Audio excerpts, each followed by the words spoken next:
Good afternoon, all, to those here in person as well as those who are viewing online. As she was saying, as Melissa was saying, my name is Jason Santos. I'm a civil engineer with PLSA Engineering. And I'd like to welcome you all here today for two things. One, a warm welcome to our first yGEN event of the year. It's the first one in person, so I know I'm wearing a mask to be protected, but I am happy that we are here today all together. And on behalf of Stephen Gaspar with Car Builders and the rest of our yGEN events committee, we'd like to thank you for coming to this event. I'd also like to thank our speakers, wherever you guys are at. Without your time, effort, and energy, this event would not have been possible. So today's topic, ADUs, accessory dwelling units, which have become a major focus at the state and local levels as a resource for creative ways to address the housing crisis. We have three experienced ADU professionals who will be sharing their knowledge with us. Our speakers are Hanesh, who's the CEO of California Home Builders, or California Home Company, excuse me. And a special thanks to Hanesh for opening up this space for us and able to host us here today. As well as I believe you provided the refreshments and hors d'oeuvres. No, that was also. Oh, I take it back. Zoe, thank you. Yeah. Seth, president of Design Approved, Inc., as well as Mike Wentz with City Market Development, and he's also on our yGEN board. We'll start this evening off with a joint presentation with Hanesh, Mike, and Seth, followed by questions that you all may have after the presentation. With that said, I'll hand it over to our first presenter, Hanesh, to take it away. Hanesh?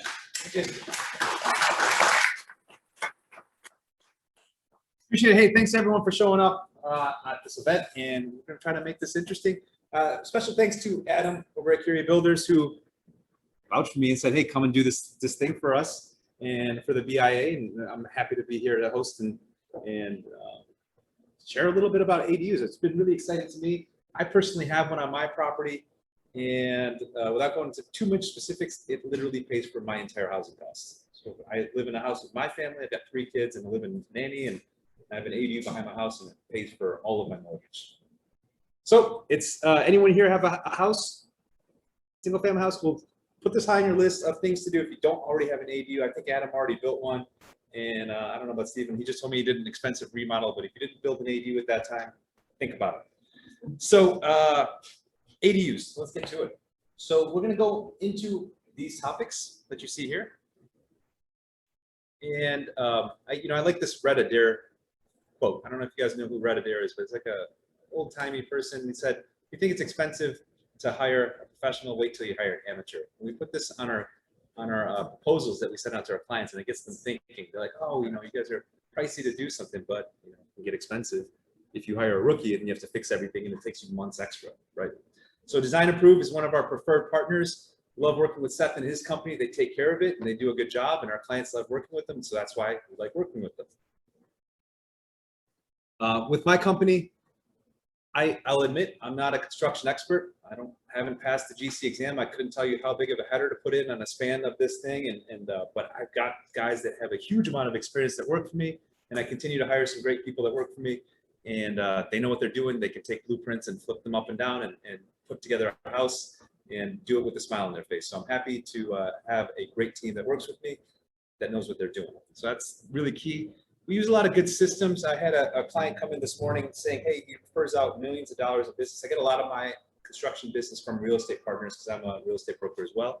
And so a lot of other co-workers in my industry will refer us, and they like that we have good processes. So if you guys don't use co-constructor, aren't familiar with it, it's a really detailed process to show, put out proposals, make specs and selections, do change orders, have Gantt charts and other timelines for the process, so no one's wondering why there's no one at your house on one day when we know the next trade is started the next day. So things like that is a really useful software if you're ever looking to upgrade your own business in terms of workflow. It's not my system, but it's a good system. We've got a good portfolio. Our company is only about 3 years new, so this is just our immediate portfolio. This excludes any of the work that's been done by our key project managers and senior management over their prior careers at different companies or at their own companies. So our website's pretty robust with pictures and examples of different projects that we've done.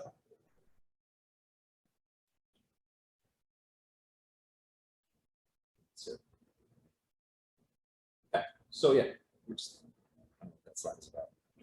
So the laws and stuff have changed a lot, and Seth is going to go into some details on this. But the key thing is in 2017, some key laws changed that made that every single family zone house in California could now qualify for an extra additional dwelling, accessory dwelling unit. So prior to that, before the laws changed, apparently only 5% of homes would have qualified for an ADU. So we have a lot of clients that said, hey, I looked into this 5 years ago and we're not allowed to build one because of XYZ reason. Well, because of the housing shortage, laws changed in 2017 that literally made it so over 99% of homes now qualify for an ADU. Whether it's a garage conversion, attached or separate detached structure on your building, on your site, you can now do them. Every few months, they keep passing laws to make it easier, right? So they passed laws a year or two ago where now if you have an HOA that restricted it, they can't restrict them anymore. So now they got new laws coming through the pike that if you're in the coastal commission, west of the 5 for the most part, you can avoid going through coastal review, which is super expensive and timely, and you can avoid doing that as well. So the key things are that these laws keep changing, and I rely on guys like Seth to tell me what's happening, and if we should wait an extra month because something's about to pass that might make this project a little easier. Things like setbacks, easements, parking restrictions, heights, etc. You know, so this goes on and on. So it's I don't want to bore you with the logistics of every single detail of how these laws have changed. So why build an ADU? So half of our clients are doing it because they want to house family. And you'll hear that story from Mike. Half of it is to rent and earn income. And then, you know, there's also a portion that'll do a little bit of both, right? I have my place where I'll rent it out, but on gaps or in between renters, I'll have my friends come and visit, or I'll have my family come and visit from out of town or whatever, come and stay for a week or a month or whatever it is. Because I don't want them in my tiny house. I want them to have their own kitchen and bathroom, and they can come visit during the day and they go home and sleep in their own room on the other side of the fence. I would argue if you're an investor and you're looking for properties, there's literally no better investment, right? I mean, you already own the property, so you don't have to buy the land. You just have to build this thing, right? So when you hear the costs of, oh, it's hundreds of thousands to build these things, well, yeah, but it's cheaper than $700 a foot to buy a house that has land on it in San Diego, right? Because even the cheapest houses in San Diego are $500 a foot. You don't have to spend $500 a foot to build one of these things. And so when you're doing cap rates and you're an investor and you're looking at this, every time it works out to a 12 to 15% cap rate. And so as a money-minded person and as a business owner, I like those numbers. And I want to get into that a little bit because it's relevant for you to think about where you want to buy your property, where you want to put your money, or if you want to, someone mentioned, oh, I want to invest out of state, and that's good. But if you own land here in San Diego, either with the house that you own or investment properties, really consider putting an ADU on, because the way you can crunch the numbers, it always works out to a 12 to 15 cap, and that's a very strong return in anyone's books. So here's some assumptions that I put together on an example. Say you own a property that's worth $800,000 and you have a house that's worth $600,000 and the ADU is worth $200,000. So say you got a 2,100 square foot primary house, 876 square foot ADU, and the rent is $2,000. And this is from an example I put together about a year and a half ago. So there's nothing that rents for $2,000 nowadays, right? So especially if you build something new, even if it's a nice 1 bedroom or 2 bedroom, you're getting more than that. 876 square feet, you can comfortably have a fat 2 bedroom, right? This coincidence is very similar to my example. I only have a 1,600 square foot primary house and I have an 875 square foot ADU, which is 2 bedrooms. There's a 2-car garage that I converted. It has a second floor that has the living space and it also has a rooftop, right? So it has that extra outdoor California living space. So what I want to teach real quickly is the concept of accelerated depreciation and cost segregation. If you own properties and you own investment properties, this is something you may or may not be familiar with. I was just talking to a friend of mine that owns several $1 million in investment properties throughout San Diego, and he'd never heard of this. So I hooked him up with my accountant that taught him this, and for a little bit of money, did some reports, and is now saving several $1,000s off of his taxes every year that he did not know about. So it makes your cap rate even that much better. So in this example, if your mortgage interest is $2,500, your taxes are $625, and you're paying utilities and maintenance of $1,310 a month, your total is about $4,400 a month, and your ADU is 30% the size of your total overall building. You can take 30% of those expenses, and now you have almost $16,000 in expenses that you can write off, right? And that's just a straight line depreciation. Everyone's heard of depreciate over 27.5 years, right? That's kind of straight line depreciation. What you can do is break this down even further into subcomponents like the furniture, the fixtures, and the land improvements. And so you get a cost segregation report. You can break this down, and those items on your property with a proper report, you can accelerate the depreciation over 7 years, 5 years, and 15 years respectively. And so now you're being able to write off more than just over the 27.5 years. Now you're writing off almost $13,000 a year. When you're looking at your rent, your operating expenses, and then your depreciation, you can actually show the IRS that you're losing money when you're actually taking home money. Does this make sense? I see some upside down frowns as it's good. So it's starting to get to the point, but the point, I don't need you to understand the numbers exactly, but understand that cost segregation can help you take your 12 cap property into a 15 cap, right? So this makes it that much more compelling. It sounds like 3%, that's literally 25% more revenue per year, and that's that much more take home that you have. So if you're not doing this, even on a small property, I'd advise you to do so. So now you're showing an income, right? You're making money on the rent, almost $25,000. You're showing a loss because you're losing $300 a month. It's $3,600 a year. You've got your tax savings, and your income plus your savings puts you at a 13% cap rate on this example. And this is an extremely conservative example. Cash flow is 37%, right? There's very few investment properties that you can do. Adam, tell me if I'm wrong, that you can get this kind of cash flow on. Any questions when I have the slide up real quick? Yes, I've essentially done question after the 5-7 year accelerated depreciation. That just becomes a zero from this.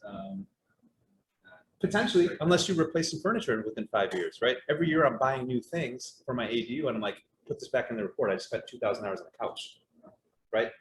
Or I just spent $500 upgrading some electrical. Right? I had to do, $6,000 of new sidewalks around my property.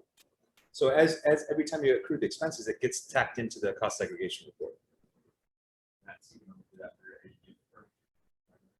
Not your primary, but any kind of investment property. And so they separate it out and say this is an investment property, even if it's on your single family lot. This thing is pumping out heat. I'm not sweating because of stress. It's like this is the heater right here. It's like, yes, sir. Good question. Are you basing that off of 30%? So if you had an ADU that is a larger square footage compared to your primary residence, does that change that percent? Correct. Yeah. So yeah, you could do, if you have a 1,200 square foot house and a 1,200 square foot ADU, you use 50%.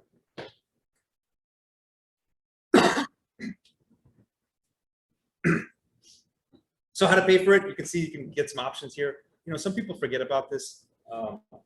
I like taking tests and dealing with the state, and so I have my mortgage broker and mortgage loan officer and contractor license.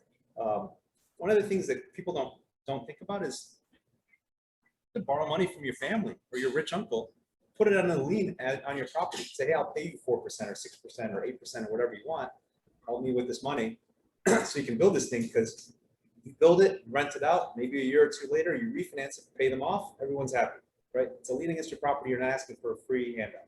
So if you've got family with some extra cash, it's worth asking, because you're not asking for a handout. So there's different ways you can do and solve your real estate goals. And it doesn't mean necessarily living off of ramen every day for the last 10 years of your life. There's all kinds of loans that you can get to, construction loans, renovation loans, and things like that.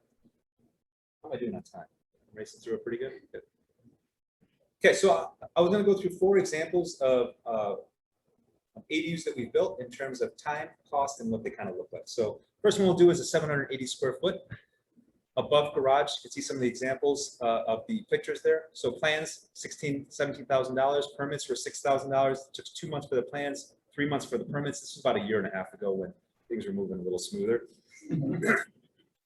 Construction was about almost $300,000. It came to $165 a foot, and that's because it was blended with 3 new garage spots. And garages are cheap to build, living space is expensive to build, so on that blended average, it came out a little low.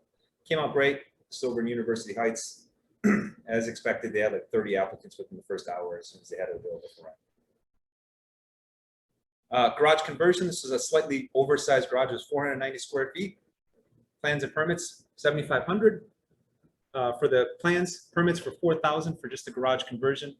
The construction was about 115,000. It took about 3 months and it averaged about $230 a foot. They wanted the exposed rafter beams and attic beams, and it looked nice. And I bet you it looks even better with some furniture and some pictures that say kitchen and home in it, stuff like that.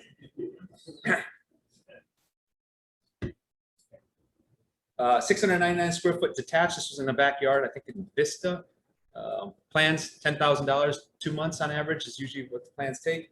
Permits in this case took about 2 months as well, $6,000 again.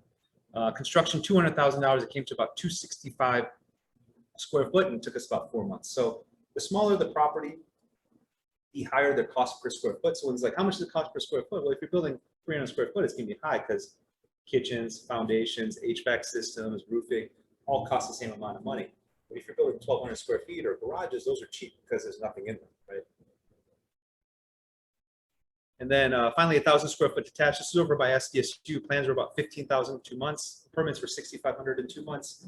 Construction was 285, and it came to 285 a foot because there's also about plus another 40,000 earthwork and retaining walls. There's not a pretty steep hill, and that took about 7 months because the earthwork and retaining walls and rain delays took a little bit of time. So this kind of gives you the gamut of like from the small conversion to small unit to larger units as well, and what the costs and time are. Usually we tell a client, you say you're ready to build something now, we'll be done with it in about a year from now. Unless you're in the county, and then maybe that's about a year and a half. Right, is that about right? At least based on now, and these timelines are always changing. So without delay, Seth, come on up. Yeah, for sure. I had a question. Yeah, for sure. On your garage conversion, how much, call it like the existing structure? It seems like it's very high cost, a conversion compared to. Yeah, it really depends on how well it was built and if it's already been plumbed for utilities. Is there already a sewer line there, or gas, or electric, or water? If there is, that makes it a little bit easier, but we probably still have to break some concrete. When you're breaking concrete, it gets expensive. You got to trench it out, get permits and stuff, and connect it to utilities can be expensive. So I can go into a little bit more of the logistics on there, but yeah, if it's a brand new garage and modern, great. If it's an old garage, you know, with old framing and stuff like that, we're still framing out windows, we're still framing out spaces for all the different rooms, the bathrooms, the kitchens, and it's just an economy of scale. Right? The smaller it is, the higher the cost is going to be. So typically, any garage conversions cost at least $120,000 for a two-car garage. Not just construction. Just construction. You can get it cheaper, maybe. Yeah. I will say in this industry, you absolutely get what you pay for. It's very, our strategic partnership with Cal Home Co started several years, I mean, probably nearing when y'all got started. I didn't realize. And, you know, it really all boils down to knowing what you want. And I'll kind of walk you through it. Knowing what you want, and we will help you figure out how to do it. Design approved, we like to say we are, it's been a minute, right? There you go. So design approved, we are your one-stop shop. We're an architectural drafting firm, specifically that will start you from a conceptual conversation. We'll take you all the way through design development. And by the end of the day, when we're done our job, you will have issued building permits. Let's leave COVID-19 out of the conversation because I need to figure out who he used for permit running. Because 2 months for permits is absolutely ideal at this point. We'll get a little bit more what it's actually looking at now, just by industry averages and rates. I mean, I'm going to use very gross. When I say gross, not in this term, like business term, but like in a disgusting generalizations, because there's so much going on within San Diego County, between Encinitas to Chula Vista to La Mesa, to the county and the city. I'm going to talk more so about the county and the city, but you'll hear me go into a case study about the worst place in San Diego, which is Chula Vista. But not just by permitting. It's like, we like to say ADUs chose us. We started about 3 to 4 years ago, I was a one-stop shop for several years before then, a one-stop shop, one-man band, excuse me. I was the permit runner, I was the designer, I was the salesman, I was the site measurer, until I realized that maybe I have to get a real job, or maybe I have to start an actual agency. So just because ADUs took off, we are here today. And our kicker is building permits. So any building permit specific questions, please feel free to bring them my way. So I had this brainchild, actually before I dive into this, one thing I'd like to kind of mention on purpose and laws. First thing, anyone can build an ADU. That's one of those disgusting generalizations because the state of California has, I like to say, I don't know if it's the right term, but liberalized the laws enough so that anyone can do it. If you're worried about parking concerns, we'll get into that in a minute, but don't worry about it. We got you. If you're worried about not having enough space on your lot, you can always go up, right? Sizes, one thing that I didn't include in my presentation, I just want to talk, anywhere I believe the code dictates we can do about 240 square feet. Some municipalities are a little bit lower, some are a little bit higher. That is a one-car garage. Or we've actually converted tough sheds to studio apartments. And, you know, like I said, anyone with any budget and any time or, you know, any ability, piece of property can do it. And now the city of San Diego has allowed not one standard ADU, if I will. We can now do a junior ADU. Standard ADUs generally are up to 1,200 square feet. Junior accessory dwelling units are up to 500 square feet. There's a bunch of nuances to the junior units, but if it's attached to your house, you're pretty much good. And now the city of San Diego has allowed a third unit, a bonus unit. If your site density doesn't allow for X, Y, and Z, we can get up to, I think, an additional 800 square feet. So like I mentioned, anyone can do it, and site specific, well, so I'm getting ahead of myself. I'm excited. I love this. So I had a brainchild a couple years ago. I started about 2017 or so, and I got a couple calls. I was like, that's an ADU. And reading more about it, you can call it what you want. Municipally, it's called an accessory dwelling unit or a companion unit. I hear additional dwelling units at the same time. It don't matter what you call it, you can do it. And I had a brainchild. It's called the 3 pillars of ADU. I never go through the conversation with anyone new without touching base on these 3 points. So I just based the presentation on it, right? The first of which being budget. So 2 significant things that you need to know. Hinish already broke it down. Plans cost X, pre-construction costs. This is anything that I consider drafting or design, engineering, civil, structural, septic.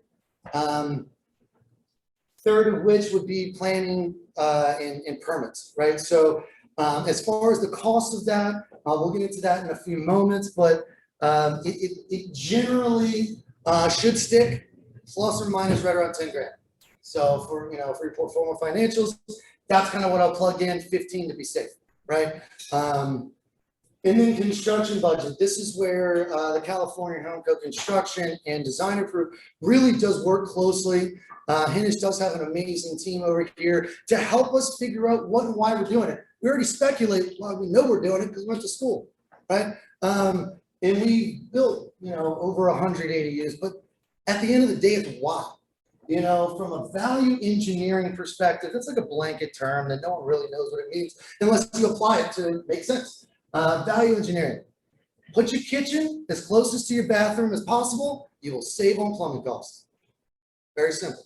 That goes into one of my favorite clients to work with is homeowners building, and this goes back into purpose, right? Homeowners building ADUs for elderly family members. 90 grand a year is what, on average, what a elderly home costs.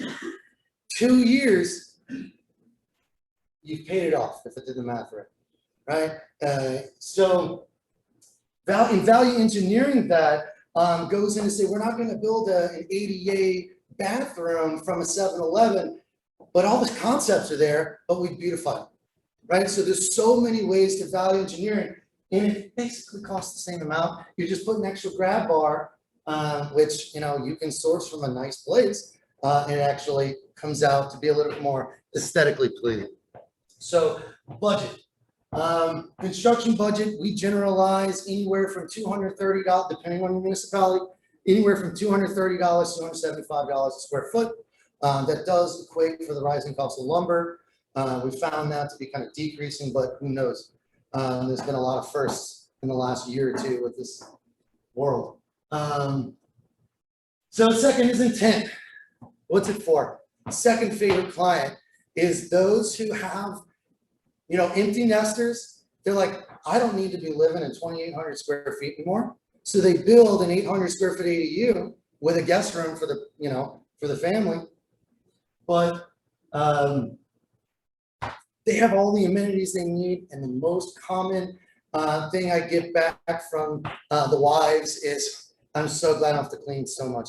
Like, it's such a great entity. I mean, forget about what it, you know, how much money you're going to make doing it. Forget about the ins and outs and what's possible or how to do it. As a homeowner, you have the right to live and be comfortable and be happy. This actually, you know, these ADUs actually give you the opportunity to do that. Second thing, and this is where our kind of knowledge comes into play. Site-specific conditions. So we get clients out in Spring Valley. Mike will tell you about what we did with him. I don't know if you actually saw this, but septic. That's the first thing I want to mention. If you are on a septic tank, tell us that the first thing. We need to align ourselves with septic engineers as soon as possible. It's a nightmare. There's only a handful of people out in San Diego that do it well, and they're not free. Second thing, site conditions. Let's just spitball. Parking requirements. There's the laws, right? The laws that just changed just waived parking. Well, I don't have enough space to do it. Yes, you do, guaranteed. We'll make sure that we work with you. The first phase of our design process is what we call historical discovery, game planning, and feasibility analysis. That's basically figuring out how we're going to do.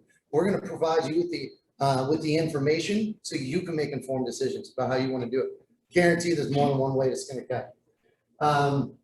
And we can always go into, you know, what about my site and this and that. I mean, we have answers for pretty much everything. We've seen a lot. I can't say we've seen it all. But, and this is my favorite, this is where I get super geeky. Designing with the end user in mind. That's where the kind of architectural training, we are a drafting firm, we're not licensed architects. We bring architects in for many projects, but the beautiful part about ADUs is that you can hire a drafting team without the ego, price tag, and time. And I say that because we work with architects all the time and they're great, but they're expensive. So we're trying to do this on your budget and to your timeline. With the end user in mind, that specifically is like, is it for your kid that's super bummed that he can't actually go to college, but he's only going to be there for 4 years?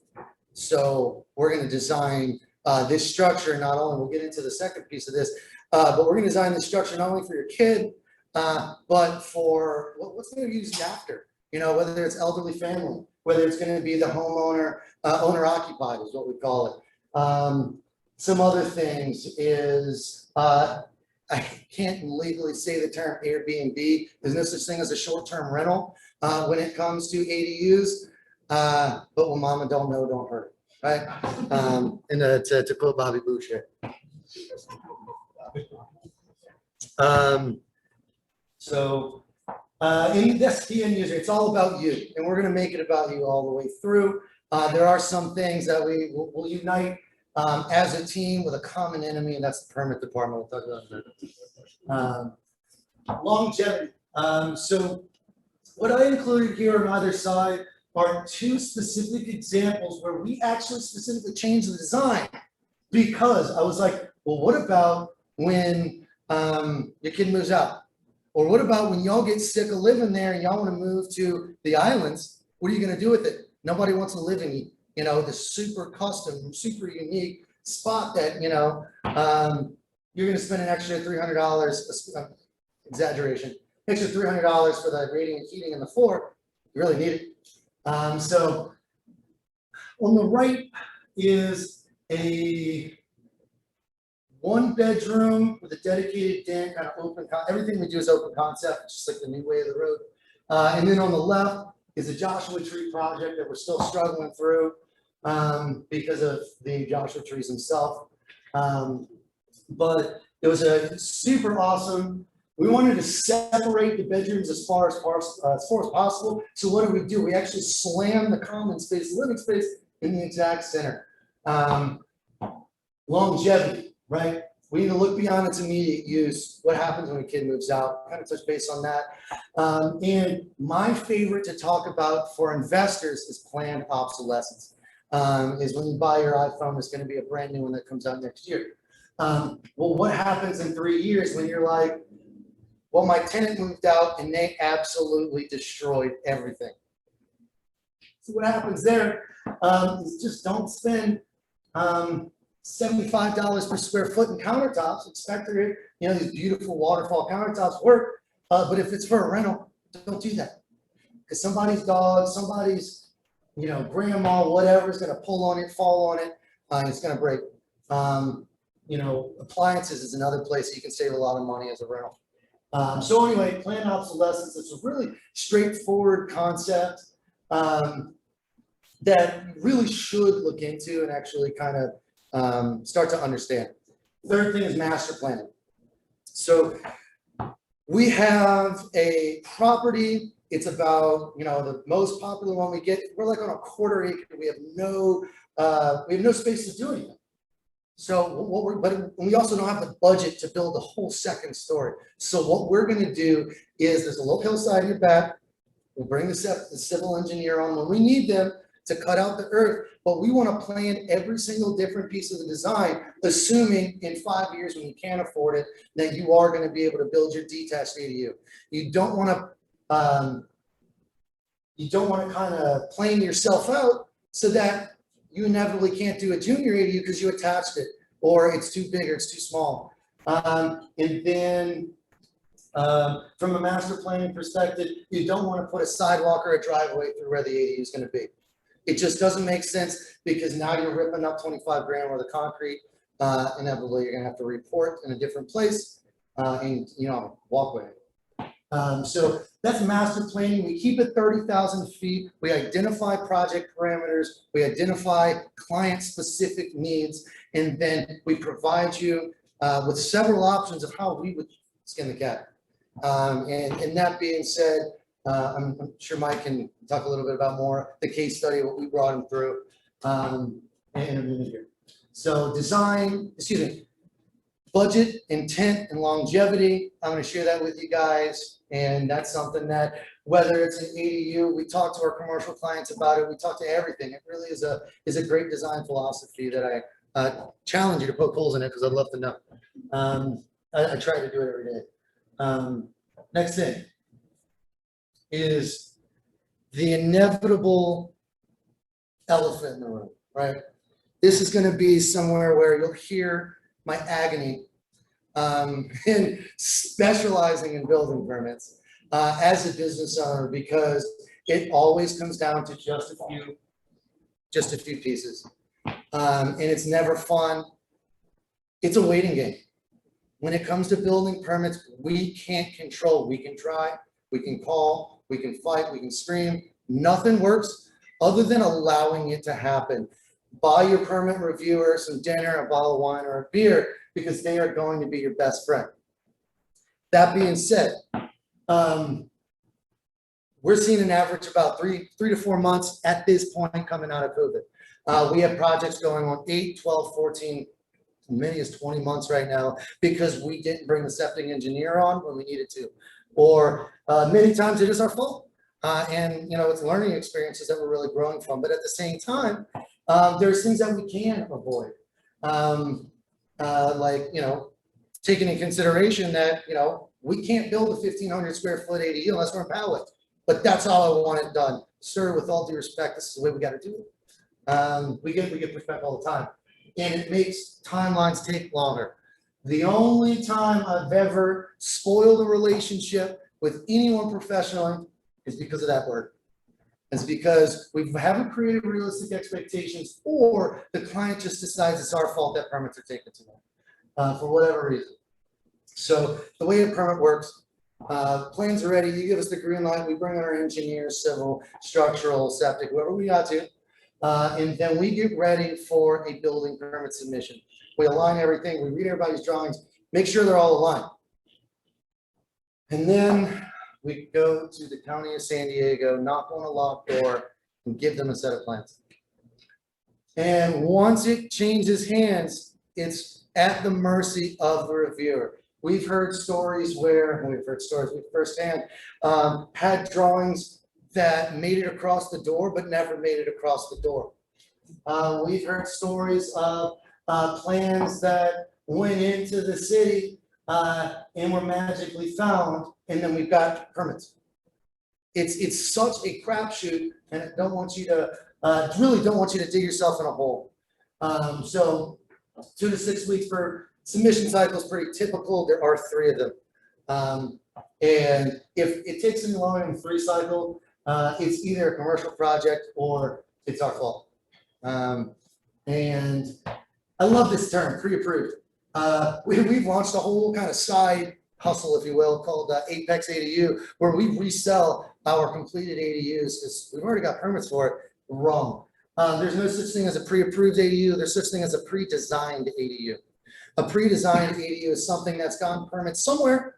Doesn't mean it's your municipality, but the ADU's done. We can make some small tinkers with it, but site specifically, it might not work. It might work, or we'll go through our books to figure out what pre-designed ADU actually makes sense for your lot. Anticipated costs, everybody's best friend, SDG&E. If you're within the city of San Diego, you will have to pay the school district. 2 different times, maybe 3, depending on the type of permit. The city of San Diego, you're gonna pay them up, or the county, or whoever else, you're gonna pay them to drop off your plans. You're gonna pay to pick up your plans. And then all the interstitial drama and who gets paid what, when, they will let you know, or we will let you know. 5 or 8% total cost of construction. That is a disgusting generalization that may or may not apply. I just wanted to include it there for conversational purposes. Fees, and fees. We can't control this, but what we can do is make sure that we're as creative as possible with what we articulate the building permits and how we provide the plans, what the scope of work actually says. That's how we avoid fees. If it's not, and we call it an ADU, high five, you just waived a whole bunch of unnecessary money to the county. And then when do you pay? I went through that before and after. Sorry, I mean to speed up, but I think I was dwelling on some of my personal pain points that I'm just sick of dealing with. It's what do you call it? Occupational hazard, right? Jurisdiction of the players. Every single municipality is different. Some municipalities you can only build up to 1,000 square foot. Generally, it's 1,200, but probably it's 15 sometimes, depending on who you talk to, 1,500. Submission methods. Some of the positive outcomes, what did actually COVID-19 do for us? City of San Diego does electric plan submissions, which is great. Doesn't mean they actually get looked at though. It just means that we don't have to drive, we don't have to print. And case study, Chula Vista is notoriously a pain in the butt, so tread lightly. There are white sharks in the water, right? Chula Vista, no matter what happens, you need a soils report. Anywhere else in the county, usually not a big deal for an ADU. City of San Diego is great. They just take forever. You know, they really streamline the process. They make our lives easier. They actually answer emails now, but at the same time, there's always that, you know, one-off project that no one cares about at the city, excuse me. And, you know, everybody's familiar with the General app. These are 2 places that you want to find yourself as developers, Del Mar, County of San Diego, or the City of San Diego. I've been told multiple times, listening to me is like drinking from a fire hydrant. Any questions? There's a lot of information, very fast. And Yes, sir. Do you have to pay impact fees?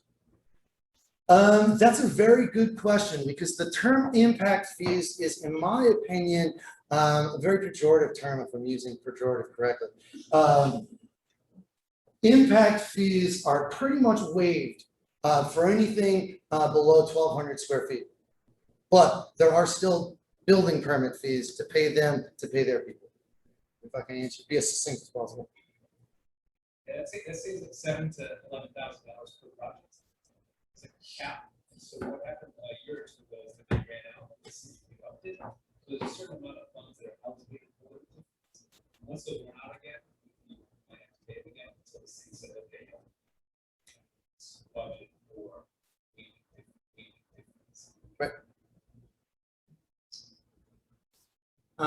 And that's the end of my spiel. If I'm around, ask me questions, give me a shout. Are there any questions to answer yet? Oh, okay, great, perfect. Sure.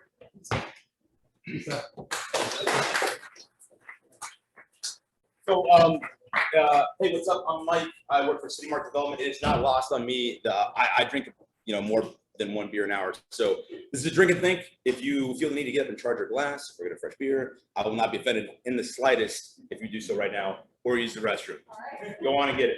All right, we'll jump into it. Here we go. If you want to bring this down the moon, it's a refrigerator. Oh, there we go. We got some Blue Moon haters. No big deal. Okay, so I'm not here to sell you on why an ADU is great for your portfolio or why an ADU is financially beneficial. What I'm here to sell you on is the legislation. So I'm a yGEN member. I'm also on the YIMBY committee, which Melissa chairs. She's here. Melissa, where are you? In case you want to get a beer. Very good. Thank you. So if you don't know what YIMBY is, YIMBY, Y-I-M-B-Y, yes, in my backyard. We're people that live in the city that believe that density is good for affordable housing in major metropolitan areas as opposed to no in my backyard. And so I'm going to tell you how, as a second-generation Californian, I was able to bring my family back to California, who was priced out almost 3 decades ago with the ADU provision. So here we go. You can't really see this. So I'm a second-generation Californian. I'm a third-generation military brat. My grandfather was stationed in San Diego after serving in World War II. Went on to serve in Korea, Vietnam. Ended up in Coronado. My father was born in Los Angeles. Came down to Coronado. He was one of the first batch Navy SEALs, also a Navy guy.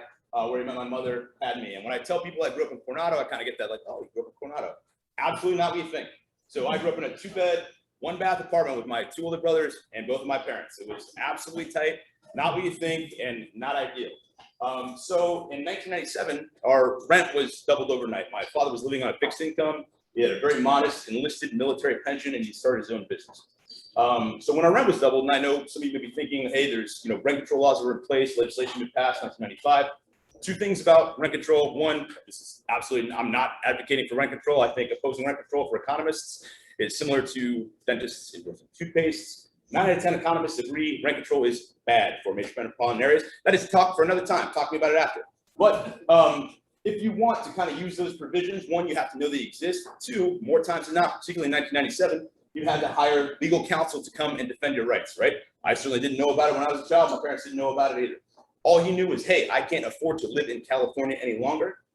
I'm moving on. So just like, this is a specific story to me, but it's not unspecific to Californians. You can't survive month to month. So let me take a quick break and address the ambiguous term of the housing crisis in California. That's a big term. It gets kicked around all the time. Housing crisis, housing crisis.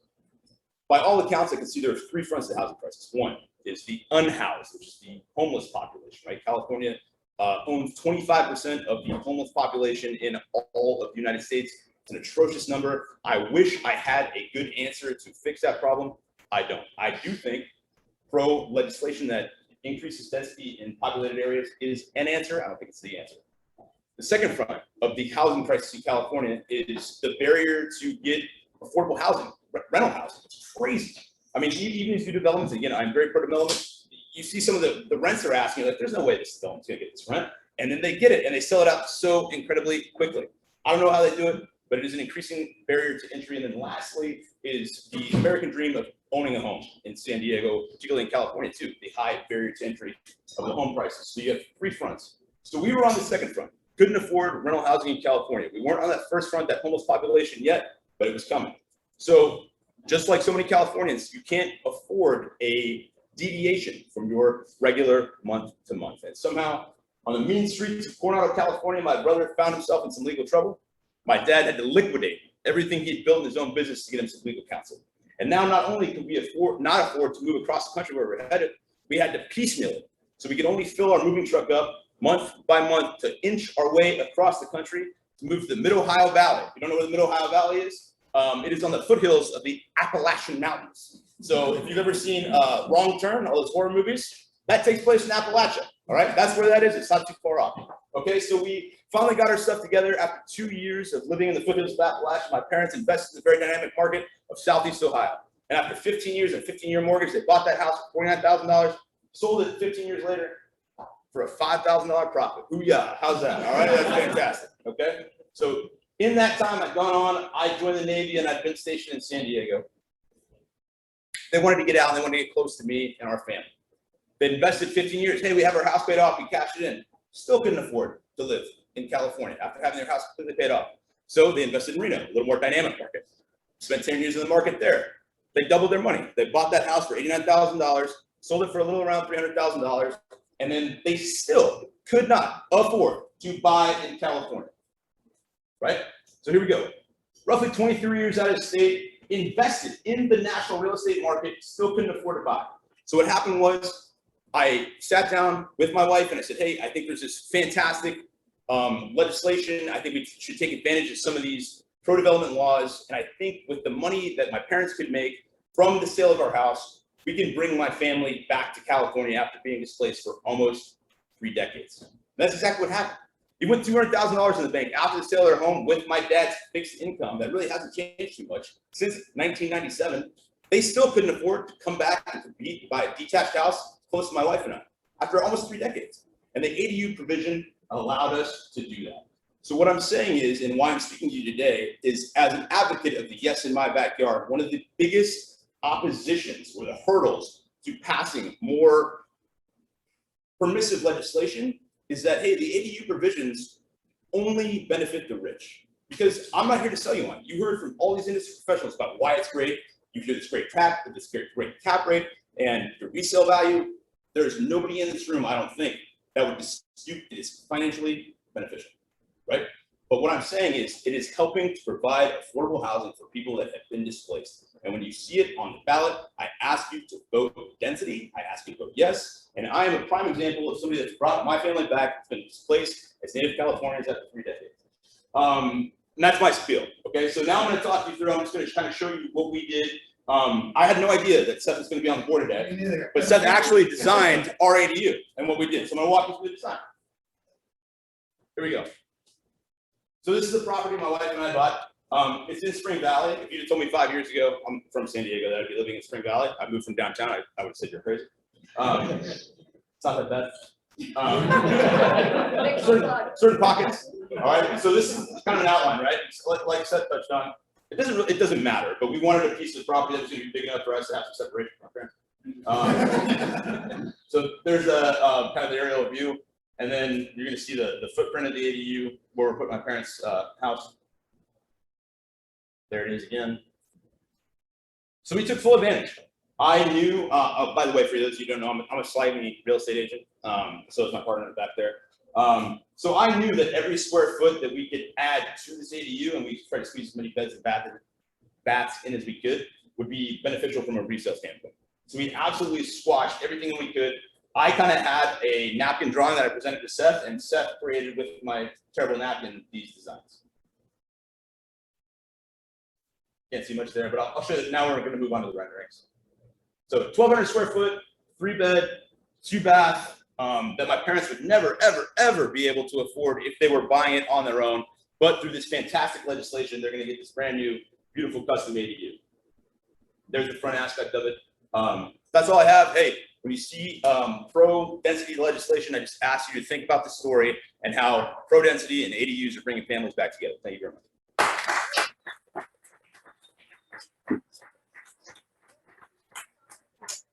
What's that? What did you do for your property value? It sounds like it's really a good investment. Do we want to tell you my like slide numbers? Sure. Sure. Okay. So. By the way, you were small group last year. I remember. Yeah. Okay. All right. So. Look different in real life, right? Yeah. Right. There it is. So I will give you the no joke real numbers. So I had just left the military. I was out of a job, and no development companies were hiring. So we did what any responsible investor does when they don't have a job. We bought a house. So we made an offer on our property like 3 days into the 2 weeks to slowly spread when everybody was waiting for the real estate market to crash. I sat down with my wife, and I was like, hey, listen, I have no idea what the market's going to do because I don't front like that. It might crash. It might. I don't know. But it didn't. And so we bought it for $600,000. It's 3.2 on almost 3/4 of an acre in Spring Valley. It's sick. We're going to build it. The lumber prices are throwing a wrench in the works. But it's probably, after the appreciation, going to put us around 1.2. So that's real talk. Nothing else. You asked. I told you. If you want to talk to me more about it, happy to discuss specifics. But there it is. Yeah. Smart. Like when you bought the house. It appreciated after everyone realized the market was going to crash. The values on 80 are really hard to calculate. Also being a real estate broker, I see this often on appraisals, because any ADU, if it's in coastal, you might get 100,000, 110,000. So, prime example, my house, we financed earlier this year, in Pacific Beach, about 2 miles that way, 3 miles from here. So, 3 miles I'm from the ocean. familiar. Yeah, what's that? We're all familiar. Yeah.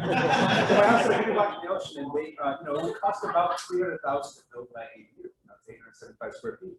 And the first appraiser that came to give it a $50,000 value.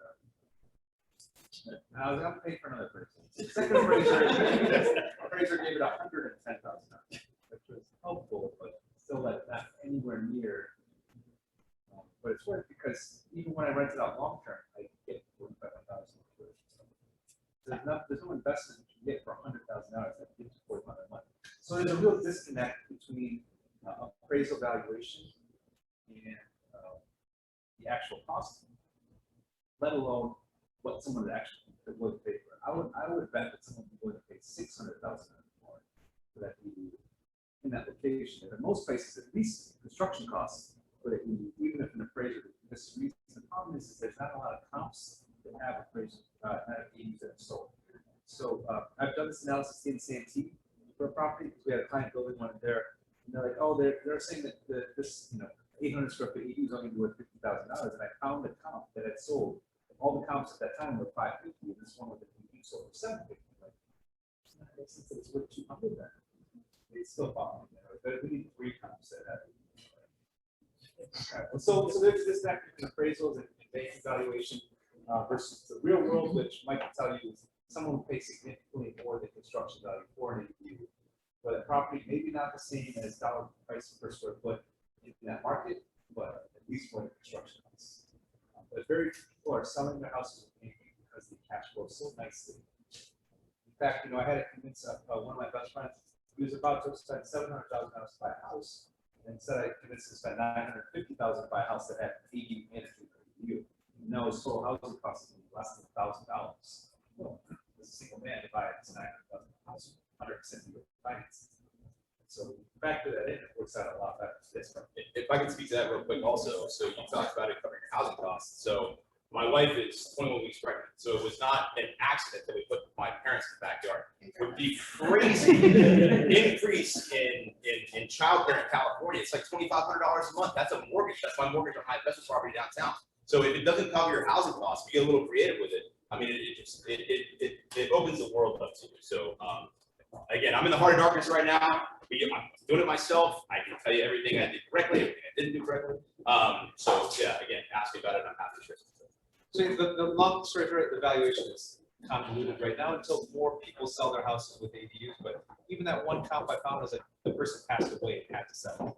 Otherwise, like no one wants to get rid of these properties at that rate. So real quick, yeah. Go ahead. I was just asked about the, so I know, Mike, you're doing it for your parents, but you do it for renters. I do. How do insurance companies look at this, the liability? No problem. Yeah. I was just like, homeowners and landlord insurance? No, it's still just under my homeowner's house because I live there as my primary residence. Yeah, it's the same address. Yeah, I could have got a separate address, but even if it wasn't, it's still a single family zone lot. We dovetailed it to it nicely this time. Just a little structure, Q&A. If you got anything on it, you can check in online. Any questions? Yes. So yeah, at this point, any further questions you got? Daniel? They use, there's like a state equalization board document they send out that every couple years. It's updated for average construction costs. It's on average about 50% of actual construction costs. So say you build something for 300,000, they typically reassess for about another 150,000. They do what's called a blended assessment. So it goes up, but not by the same amount that it costs you to build it. Correct, yeah. It's definitely a cost-based approach, and it's definitely about half of what it actually costs. Yeah, we've seen this, the $200,000 properties get assessed for $100,000 more.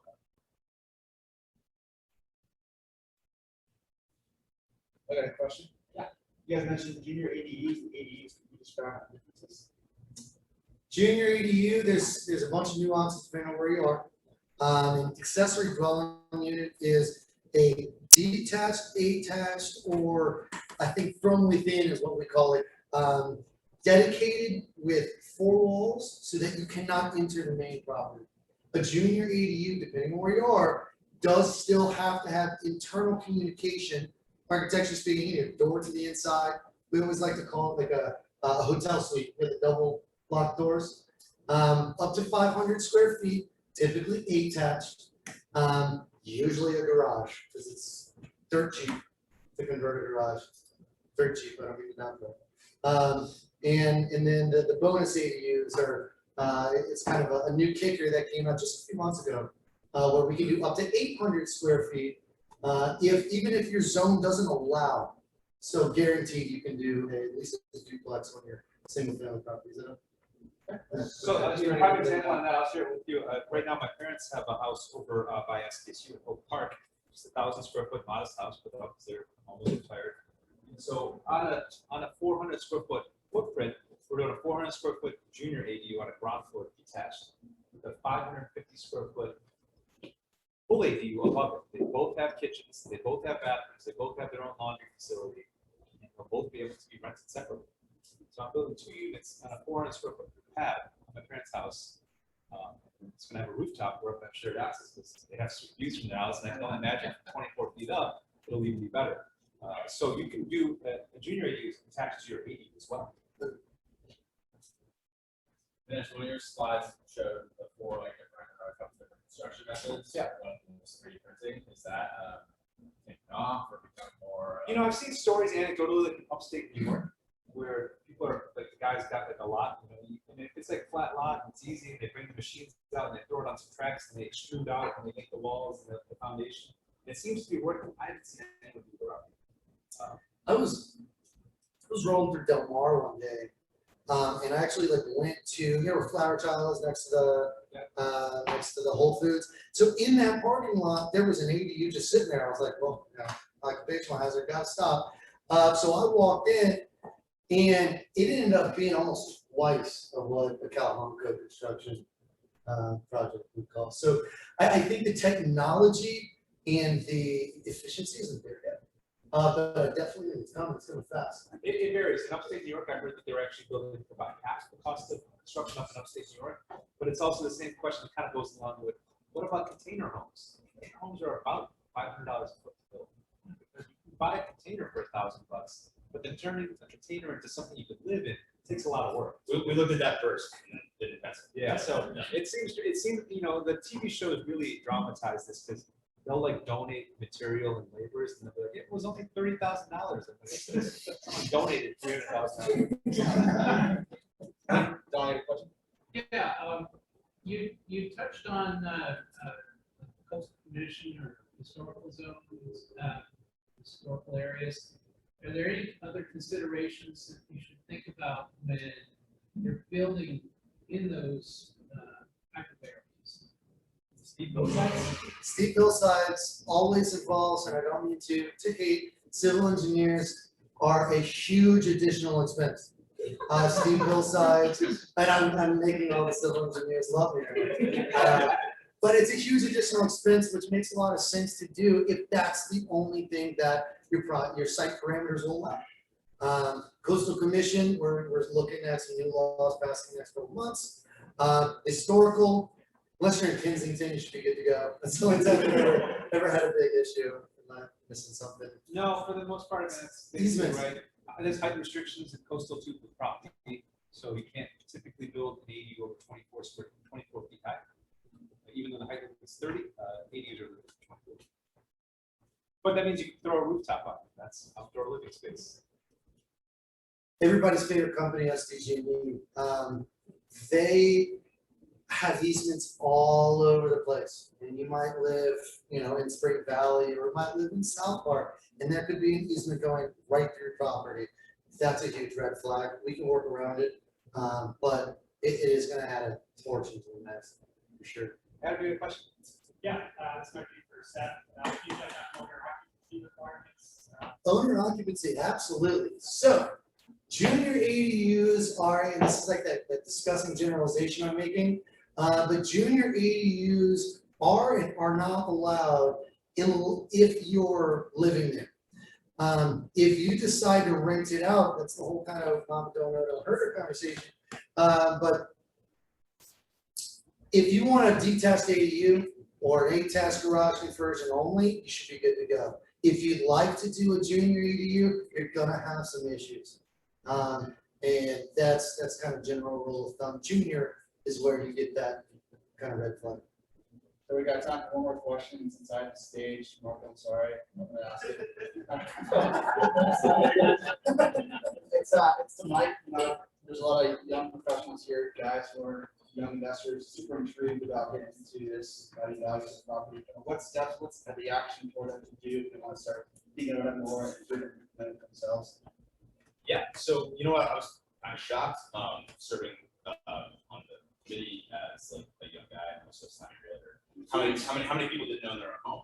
I was a little shocked, like, actually, now that you mention it, how does the my process work? So, kind of like, if you've ever watched one of my favorite shows is, I Almost Got Away with It, and people break out of jail and they don't know what to do. Like, I made it, and like, where do I go? So the first thing you can do is realize what your buying power is, man. You can talk to any industry professional, realize what your buying power is, and then kind of put together a plan for how you're gonna finance that ADU. That's a whole nother bucket of worms. And buying a house is difficult enough as it is. It's simple, but it's not necessarily easy. And then after that, you have to put together a plan for, hey, how am I going to finance this fantastic investment vehicle? Committed to it. It can be done, but there's lots of magical. There's Bigger Pockets is a really pretty good resource, and there's a lot of people that will post articles about like the BRRR method, house hacking, things like that. I really try to educate my friends, and that was the example I mentioned. I was like, I convinced my friend to buy a 3-unit instead of a single family, and now his housing cost has gone down by 75%, even though he's spending more money. Yeah, I had to help him get over the mental roadblock of spending nearly $1 million. But and once you get over that, you just break it down to how much can I afford a month, and how much is my rental unit's going to provide to pay offset that. Now it starts to make a lot more sense. So if you think you want to afford $500,000 a single family, you might be able to afford $1 million multi. And up to 4 units still counts under residential financing. So I see this in PD. I want my friends like, I want to buy a house and I can't afford $1 million in PD. I was like, could you afford $1.5 million 4-unit and live in a 2-bedroom? Because the answer, a lot of them is like, oh yeah, I could, because then now my net housing cost is $1,500 a month. Thank you guys. We still have to do half an hour or to kick us out of here. I'm not kicking anyone out. You